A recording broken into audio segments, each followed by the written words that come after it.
കഴിഞ്ഞ ദിവസം നമ്മൾ ഏറ്റവും കൂടുതൽ ചർച്ച ചെയ്ത വാർത്തയാണ് ബലൂചിസ്ഥാൻ സ്വാതന്ത്ര്യം പ്രഖ്യാപിച്ചത്. എന്നാൽ പാകിസ്ഥാന്റെ തകർച്ചയേക്കാൾ ഉപരി എന്തുകൊണ്ട് ഇത് ഇന്ത്യക്ക് ഇത്ര നേട്ടമാകുന്നു എന്നതറിയാമോ? അതിനെക്കുറിച്ച് അധികം ആരും പറഞ്ഞിട്ടില്ല. അതായത് ഈ ഒരു ചരിത്രപരമായ പ്രഖ്യാപനം പാകിസ്ഥാന്റെ ഭൂപടം മാത്രമല്ല മാറ്റി എഴുതുന്നത്, മറിച്ച് ഇന്ത്യയുടെ നയതന്ത്ര സാമ്പത്തിക പ്രതിരോധ ഭാവിയെ കൂടിയാണ് മാറ്റിമറിയാൻ പോകുന്നത്. അതെ, ബലൂചിസ്ഥാൻ ഒരു സ്വതന്ത്ര രാഷ്ട്രമാകുമ്പോൾ തകർന്നടിക്കുന്നത് പാകിസ്ഥാന്റെ അഹങ്കാരവും ചൈനയുടെ കോടിക്കണക്കിന് ഡോളറിന്റെ കടക്കണിയുമാണ്. എന്നാൽ ഇതിനപ്പുറം ഇന്ത്യക്ക് ഇത് സമ്മാനിക്കുന്നത് സുവർണ അവസരങ്ങളുടെ ഒരു പുതിയ ലോകം തന്നെയാണ്. വിഷയത്തിലേക്ക് കടക്കുന്നതിന് മുമ്പ് നമ്മൾ ഒരു കാര്യം ആദ്യം മനസ്സിലാക്കണം. പാകിസ്ഥാന്റെ ആകെ ഭൂപ്രദേശത്തിന്റെ 44% വരുന്ന പ്രകൃതി വിഭവങ്ങളാൽ അതിസമ്പന്നമായ മണ്ണാണ് ബലൂചിസ്ഥാൻ. സ്വർണവും ചെമ്പും പ്രകൃതിവാതകങ്ങളും നിറഞ്ഞ ഒരു മണ്ണ്. എന്നാൽ 1948 പാകിസ്ഥാൻ ബലൂചിസ്ഥാനെ ബലപ്രയോഗത്തിലൂടെ കൈയടക്കുകയായിരുന്നു. അന്ന് തുടങ്ങിയതാണ് ബലൂച്ച് ജനതയുടെ കണ്ണീരും ചോരയും വീണ ഈ പോരാട്ടം. തങ്ങളുടെ വിഭവങ്ങൾ മുഴുവൻ ഇസ്ലാമാബാദിലെ ഭരണാധികാരികളും പഞ്ചാബ് പ്രവിശ്യയിലുള്ളവരും കൊള്ളയടിക്കുമ്പോഴും ബലൂചിസ്ഥാനിലെ ജനങ്ങൾ പട്ടിണിയിലായിരുന്നു. ഇതിനെതിരെ ശബ്ദമുയർത്തിയ ആയിരക്കണക്കിന് ബലൂച്ച് യുവാക്കളെ പാക് സൈന്യം തട്ടിക്കൊണ്ടുപോയി വധിച്ചു. ഫോഴ്സ്ഡ് ഡിസപ്പിയറൻസ് അല്ലെങ്കിൽ ബലപൂർവ്വമുള്ള കാണാതാകൽ ആ മണ്ണിൽ ഒരു പതിവ് കാഴ്ചയായിരുന്നു. എന്നാൽ ഒടുവിൽ ആ ജനത പ്രഖ്യാപിച്ചു, ഞങ്ങൾക്ക് പാകിസ്ഥാന്റെ അടിമത്തം വേണ്ട, ഞങ്ങൾ സ്വതന്ത്രരാണ്. ഈ പ്രഖ്യാപനം പാകിസ്ഥാന്റെ തകർച്ച പൂർത്തിയാക്കുമ്പോൾ ഇന്ത്യക്കത് എങ്ങനെയാണ് ഒരു തന്ത്രപരമായ മാസ്റ്റർ സ്ട്രോക്ക് ആക്കുന്നതെന്ന് നമുക്കൊന്ന് വിശദമായി പരിശോധിക്കാം. ഇന്ത്യക്ക് ലഭിക്കുന്ന ഏറ്റവും വലിയ ഒന്നാമത്തെ നേട്ടം സുരക്ഷ തന്നെയാണ്. പതിറ്റാണ്ടുകളായി ഇന്ത്യക്കെതിരെ പാകിസ്ഥാൻ ഉപയോഗിക്കുന്ന ഏറ്റവും വലിയ ആയുധം എന്താണ്? ഭീകരവാദം. കശ്മീരിലും ഇന്ത്യയുടെ മറ്റ് ഭാഗങ്ങളിലും ചോരപ്പൊഴി ഒഴുക്കാൻ പാകിസ്ഥാന്റെ ISI പണം കണ്ടെത്തുന്നത് ബലൂചിസ്ഥാനിലെ വിഭവങ്ങൾ കൊള്ളയടിച്ചുകൊണ്ടാണ്. സുഖായി, സൈൻഡക് തുടങ്ങിയ ഖനികളിൽ നിന്നുള്ള കോടിക്കണക്കിന് ഡോളറിന്റെ വരുമാനമാണ് പാക് സൈന്യത്തിന്റെയും ഭീകരവാദികളുടെയും ഇന്ധനമെന്ന് പറയുന്നത്. ബലൂചിസ്ഥാൻ കൈവിട്ടു പോകുന്നതോടെ പാകിസ്ഥാന്റെ സാമ്പത്തിക നട്ടെല്ല് തകരും. സ്വന്തം സൈന്യത്തിന് ശമ്പളം കൊടുക്കാനോ വിമാനങ്ങൾക്ക് ഇന്ധനം നിറയ്ക്കാനോ കാശില്ലാത്ത അവസ്ഥയിലേക്ക് പാകിസ്ഥാൻ പൂർണ്ണമായും മാറും. ഫലമോ, ഇന്ത്യക്കെതിരെ അതിർത്തിയിൽ പ്രോക്സി വാർ നടത്താനുള്ള പാകിസ്ഥാന്റെ ശേഷി പൂർണ്ണമായും ഇല്ലാതാവുക. ജമ്മു കശ്മീരിലേക്ക് ഭീകരരെ കടത്തിവിടാനും ഡ്രോണുകൾ വഴി ആയുധങ്ങൾ എത്തിക്കാനും പാകിസ്ഥാൻ ഇനി സാധിക്കില്ല. ഇന്ത്യയുടെ ആഭ്യന്തര സുരക്ഷയ്ക്ക് ഇതിലും വലിയൊരു ആശ്വാസം വേറെ ഉണ്ടാകാനില്ല. പാകിസ്ഥാൻ എന്ന ഭീഷണി എന്നേക്കുമായി ഇല്ലാതാകാൻ ഇത് വഴിയൊരുക്കും. ഇന്ത്യയെ വളയാൻ ചൈനയും പാകിസ്ഥാനും ചേർന്ന് മെനഞ്ഞെടുത്ത ഏറ്റവും വലിയ ചതിക്കുഴിയായിരുന്നു CPEC അഥവാ ചൈന പാകിസ്ഥാൻ ഇക്കണോമിക് കോറിഡോർ. ഏകദേശം $62 ബില്യൺ ചെലവഴിച്ച് ഇന്ത്യയിലെ സിൻജിയാങ്ങിൽ നിന്നും പാകിസ്ഥാൻ വഴി ബലൂചിസ്ഥാനിലെ ഗ്വാദർ പോർട്ടിലേക്ക് നിർമ്മിക്കുന്ന സാമ്പത്തിക ഇടനാഴി. ഇന്ത്യയുടെ പരമാധികാരത്തെ വെല്ലുവിളിച്ച് പാക്-അധീന കശ്മീരിലൂടെയാണ് ചൈന ഇത് കടത്തിവിട്ടത്. ഗ്വാദർ തുറമുഖം കൈക്കലാക്കി അറബിക്കടലിൽ ഇന്ത്യൻ നാവികസേനയെ നിരീക്ഷിക്കാനും ഭീഷണിപ്പെടുത്താനുമായിരുന്നു ചൈനയുടെ പദ്ധതി.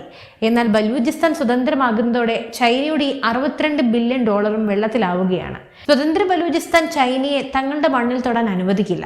കാരണം ബലൂച്ച് ജനത ചൈനയെ കാണുന്നത് തങ്ങളുടെ വിഭവങ്ങൾ കൊള്ളയടിക്കാൻ വന്ന ശത്രുവായിട്ടാണ്. ഗ്വാദർ പോർട്ട് ചൈനയുടെ കയ്യിൽ നിന്നും നഷ്ടപ്പെടുന്നതോടെ അറബിക്കടലിൽ ഇന്ത്യയെ വളയാനുള്ള ചൈനയുടെ സ്ട്രിംഗ് ഓഫ് പേൾസ് തന്ത്രം പൂർണ്ണമായും പാളും. ഇന്ത്യൻ സമുദ്രമേഖലയിൽ ഇന്ത്യയുടെ ഏകഛത്രാധിപത്യം ഉറപ്പിക്കാൻ ഇതിലൂടെ അങ്ങോട്ട് സാധിക്കും.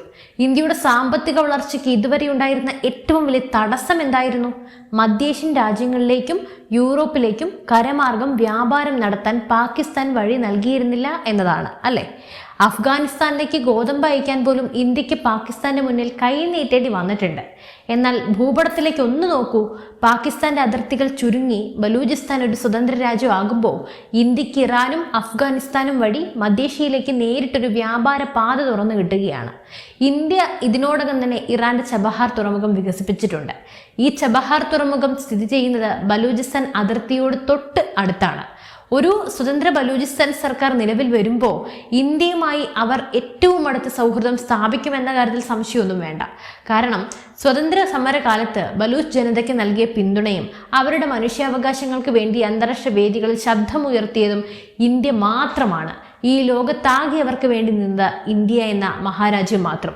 തന്ത്രപ്രധാനമായ ഈ മേഖലയിലൂടെ ഇന്ത്യയുടെ ട്രക്കുകൾക്കും ചരക്ക് തീവണ്ടികൾക്കും മധ്യേഷ്യയിലേക്കും റഷ്യയിലേക്കും യൂറോപ്പിലേക്കും സ്വതന്ത്രമായി കടന്നുപോകാം. ഇത് ഇന്ത്യയുടെ കയറ്റുമതി മേഖലയിൽ ഒരു വൻ വിപ്ലവത്തിന് കാരണമാകും. ഇനി പറയാൻ പോകുന്നത് വരും നൂറ്റാണ്ടിൽ ഇന്ത്യയെ നിയന്ത്രിക്കാൻ സഹായിക്കുന്ന ഏറ്റവും വലിയ നേട്ടത്തെക്കുറിച്ചാണ്. ഭാവിയുടെ ഇന്ധനം എന്ന് പറയുന്നത് ലിഥിയവും മറ്റ് അപൂർവ ധാതുക്കളുമാണ്. ഇലക്ട്രിക് വാഹനങ്ങൾക്കും മൊബൈൽ ഫോണുകൾക്കും പ്രതിരോധ ഉപകരണങ്ങൾക്കും ഇവ അത്യാവശ്യമാണ്. നിലവിൽ ഇതിന്റെ സിംഹഭാഗവും നിയന്ത്രിക്കുന്നത് ചൈനയാണ്. എന്നാൽ ബലൂചിസ്ഥാനിലെ മണ്ണ് സ്വർണത്തേക്കാൾ വിലപിടിപ്പുള്ള ഇത്തരം ധാതുക്കളാൽ സമ്പന്നമാണ്. ലോകത്തിലെ തന്നെ ഏറ്റവും വലിയ ചെമ്പ് സ്വർണ്ണ ഖനികളിലൊന്നായ രേഖോ ദിക് സ്ഥിതി ചെയ്യുന്നത് ബലൂചിസ്ഥാനിലാണ്. പാകിസ്ഥാൻ ഇത് വിദേശ കമ്പനികൾക്ക് തുച്ഛമായ വിലയ്ക്ക് വിൽക്കുകയായിരുന്നു. സ്വതന്ത്ര ബലൂചിസ്ഥാൻ നിലവിൽ വരുമ്പോൾ തങ്ങളുടെ ഖനന മേഖല വികസിപ്പിക്കാൻ സാങ്കേതികമായി മുന്നിൽ നിൽക്കുന്ന ജനാധിപത്യ രാജ്യമായ ഇന്ത്യയുടെ സഹായം അവർ തീർച്ചയായും തേടും. ഇന്ത്യൻ കമ്പനികൾക്ക് ബലൂചിസ്ഥാനിൽ ഖനനത്തിനുള്ള ലൈസൻസ് ലഭിക്കുന്നതോടെ ഇന്ത്യയുടെ ഊർജ്ജ സുരക്ഷ 100% ഉറപ്പാക്കപ്പെടും. ചൈനയെ ആശ്രയിക്കാതെ തന്നെ ഇന്ത്യക്ക് വലിയ തോതിൽ ലിഥിയവും കോപ്പറും സ്വർണവും ഇനി ഇറക്കുമതി ചെയ്യാം. ഇത് ഇന്ത്യൻ നിർമ്മാണ മേഖലയെ ആഗോളതലത്തിൽ ഒന്നാമതെത്തിക്കും. ബലൂചിസ്ഥാന്റെ സ്വാതന്ത്ര്യം പാകിസ്ഥാൻ എന്ന രാജ്യത്തിന്റെ തകർച്ചയുടെ തുടക്കം മാത്രമാണ്. പാകിസ്ഥാന്റെ ഉള്ളിൽ പുകയുന്ന മറ്റ് പല പ്രവിശ്യകൾക്കും ഇത് വൻ ആത്മവിശ്വാസം നൽകും. സിന്ധ് പ്രവിശ്യയിലെ സിന്ധുദേശ് പ്രസ്ഥാനവും ഖൈബർ പഖ്തൂൺഖോയിലെ പഷ്തൂൺ ജനതയും പാകിസ്ഥാനിൽ നിന്ന് വേർപെടാൻ ഇതിനോടകം തന്നെ ആവശ്യപ്പെടുന്നുണ്ട്. എന്നാൽ ഇന്ത്യയെ സംബന്ധിച്ച് ഏറ്റവും നിർണായകമായ കാര്യം മറ്റൊന്നാണ്. പാക് അധീന കശ്മീർ അഥവാ POK. ബലൂചിസ്ഥാൻ കൈവിട്ടു പോകുന്നതോടെ പാക് സൈന്യത്തിന്റെ ആത്മവീര്യം പൂർണ്ണമായും തകരും. ആഭ്യന്തര കലാപങ്ങൾ അടിച്ചമർത്താൻ പോലും ശേഷിയില്ലാതെ പാക് സൈന്യം വലയും.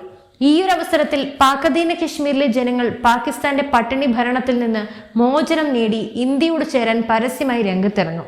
ഇന്ത്യക്ക് വളരെ എളുപ്പത്തിൽ വലിയൊരു യുദ്ധം പോലും ഇല്ലാതെ POK തിരിച്ചു പിടിക്കാനും, അതായത് POK ഇങ്ങോട്ട് വന്നിട്ട് ചേരാനും അവിടുത്തെ ജനങ്ങളെ ഇന്ത്യൻ വികസനത്തിന്റെ ഭാഗമാക്കാനും സാധിക്കും. ഭാരതത്തിന്റെ ഭൂപടം അതിന്റെ പൂർണ്ണതയിലേക്ക് എത്തുന്ന നിമിഷമായിരിക്കും അത്.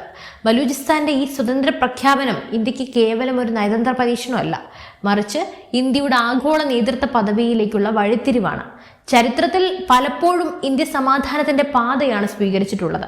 എന്നാൽ നമ്മുടെ അയൽപക്കത്ത് മനുഷ്യാവകാശങ്ങൾ ധ്വംസിക്കപ്പെടുമ്പോൾ, ഭീകരവാദത്തിന്റെ കേന്ദ്രമായി ഒരു രാജ്യം മാറുമ്പോൾ അവിടെ മാറ്റം വരേണ്ടത് ഇന്ത്യയുടെ കൂടി ആവശ്യമാണ്. നമ്മളുടെ പരമാധികാരത്തിന്റെ കൂടെ ആവശ്യമാണത്. എന്തായാലും ഈ ഒരു വൻ നേട്ടത്തെ നിങ്ങൾ എങ്ങനെ നോക്കിക്കാണുന്നു? നിങ്ങളുടെ അഭിപ്രായങ്ങൾ തീർച്ചയായും താഴെ കമന്റ് ചെയ്യൂ. മറ്റൊരു വിഷയമായി വീണ്ടും എത്തും വരെ നന്ദി.